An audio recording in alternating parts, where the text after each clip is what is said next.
جس کے سامنے کوئی سر نہیں اٹھاتا تھا، آج وہ بھی ایک بے بس کیڑے کی طرح بستر سے نیچے فرش پر گر کر اپنے ہی بیٹے تیمور کے پیروں کو سختی سے پکڑ کر بدحواسی کے عالم میں روتے ہوئے بولا، تو ایسا کیوں کر رہا ہے میرے ساتھ؟ تو پاگل ہو گیا ہے کیا؟ میں نے یہ ساری جاگیر، یہ ہزاروں ایکڑ ہری بھری زمینیں، یہ کروڑوں کی دولت اور یہ ساری طاقت کس کے لیے بنائی؟ صرف اور صرف تیرے لیے۔ میں نے اپنی آخرت صرف تیرے لیے خراب کی۔ تو میرا اکلوتا خون ہے، تو میرا واحد وارث ہے، تو اپنے ہی سگے باپ کی جڑیں کیوں کاٹ رہا ہے؟ تجھے مجھ سے کیا دشمنی ہے؟ چودھری کا یہ آخری اور تڑپتا ہوا سوال سن کر تیمور نے اپنے پیر پیچھے کی طرف ہٹائے۔ اس کی آنکھوں سے بے اختیار گرم آنسوں کا ایک سیلاب بہنے لگا جو اس کے گالوں سے ہوتا ہوا فرش پر گرنے لگا۔ اس نے اپنے کانپتے ہوئے ہاتھوں سے جیب میں ہاتھ ڈالا اور پرانی پیلے صفحات والی بسیدہ سی ڈائری نکالی جو اس کی مرحومہ ماں چودھرائن کی تھی، اور اسے روتے ہوئے چیخ کر بولا، میں آپ کا کوئی خون اور آپ کا وارث نہیں ہوں چودھری صاحب۔ میں تو اس بھیانک گناہ کی ایک چلتی پھرتی زندہ لاش ہوں جو آج سے 25 سال پہلے اس منحوس حویلی کے اندر ایک اندھیری رات میں کھیلا گیا تھا۔ تیمور نے وہ ڈائری کھول کر روتے ہوئے وہ 25 سال پرانا اور دردناک راز بتانا شروع کیا اور کہا، 25 سال پہلے آپ کو ایک بیٹے کی شدید اور اندھی ہوس تھی اور آپ نے اپنی مظلوم کمزور بیوی کو انتہائی خوفناک دھمکی دی تھی کہ اگر اس بار بھی اس کے پیٹ سے ایک بیٹی پیدا ہوئی تو آپ اسی رات اسے طلاق دے کر حویلی سے دھکے دے کر نکال دیں گے، کیونکہ اس سے پہلے 2 بیٹیوں کو تو آپ مار چکے تھے۔ اور پھر اس رات چودھرائن کو اس دفعہ بھی جب انتہائی کمزور اور بیمار بیٹی پیدا ہوئی تو اس طوفانی اور کالی رات میں چھوٹی اور کچی ڈسپینسری میں گاؤں کی ایک غریب عورت کو ایک صحت مند بیٹا پیدا ہوا تھا۔ چودھرائن نے طلاق کے ڈر اور آپ کے وحشت ناک خوف سے پاگل ہو کر اسپتال کی دائی کو بھاری رشوت دے کر اس غریب عورت کو غربت اور چند پیسوں کا لالچ دے کر اور اس کی مجبوری کا فائدہ اٹھا کر رات کے گہرے اندھیرے میں اپنا وہ بیمار بچہ اس عورت کے صحت مند بچے سے بدل لیا۔ اس عورت کی غریب اور لاچار گود میں وہ بیمار بچی صرف چند دن بعد مہنگی دوائی اور علاج نہ ملنے کی وجہ سے بھوک اور پیاس سے تڑپ کر انتقال کر گئی، اور اس کا وہ اصلی بیٹا اس حویلی میں آپ کے نام کے سائے میں اور آپ کی حرام کی کمائی پر شہزادوں کی طرح پلتا رہا۔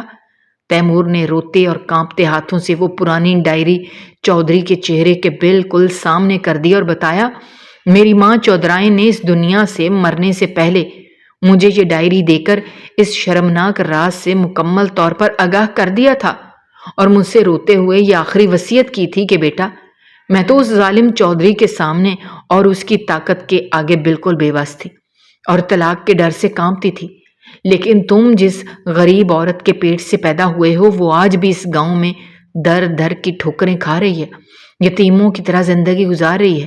تم جب بڑے اور طاقتور ہو جانا تو اپنی اس اصلی ماں کو چھینا ہوا حق اور اس کی عزت ضرور دلانا، اور چودھری کے نقش قدم پر چلتے ہوئے غریبوں کا خون نہ چوسنا۔ تیمور نے بتایا کہ میں پچھلے کئی سالوں سے اسی لیے اس حویلی میں خاموشی سے رہ رہا تھا کہ آپ کے خلاف دن رات ایک کر کے پکے ثبوت اکٹھے کر رہا تھا تاکہ میں آپ کے اس تکبر کو توڑ سکوں اور اپنی اصلی ماں کے بہائے گئے آنسوں کا حساب لے سکوں۔ تیمور نے چودھری کی خوفزدہ آنکھوں میں آنکھیں ڈال کر انتہائی دردناک اور گرجدار آواز میں وہ آخری بات کہی جس نے چودھری کے وجود کو جلا کر راکھ کر دیا۔ تیمور نے کہا، جس غریب بیوہ کو آپ نے انتہائی بے دردی سے بے گھر کر کر سڑک کی تپتی ہوئی مٹی پر پھینکا ہے وہ کوئی اور نہیں بلکہ میری اپنی سگی ماں سکینہ ہے۔ آپ نے میرا گھر نہیں میری جنت اجاڑی، آپ نے میری ماں کی گود کو روتا ہوا چھوڑا، اور اب قدرت آپ کو اسی گود کے بدلے عبرت کا نشان بنائے گی۔ چودھری حشمت یہ ساری حقیقت اور بھیانک راز سن کر بالکل پتھر کا ہو گیا۔ اس کا دماغ مکمل طور پر سن ہو گیا اور اسے لگا جیسے کسی نے اس کے پورے وجود پر تیزاب ڈال دیا ہو۔ اس کی آنکھوں کے سامنے گہرا سیاہ اندھیرا چھا گیا، اس کی رگوں میں دوڑنے والا خون جمنے لگا، اس کا سانس اس کے سینے میں اٹک کر رہ گیا۔ اس کے لیے یہ صدمہ موت سے زیادہ بھیانک تھا کہ جس بیٹے پر وہ اتنا فخر کرتا تھا، جس کے لیے اس نے ساری دنیا کو رلایا، وہ خون اس کا تھا ہی نہیں۔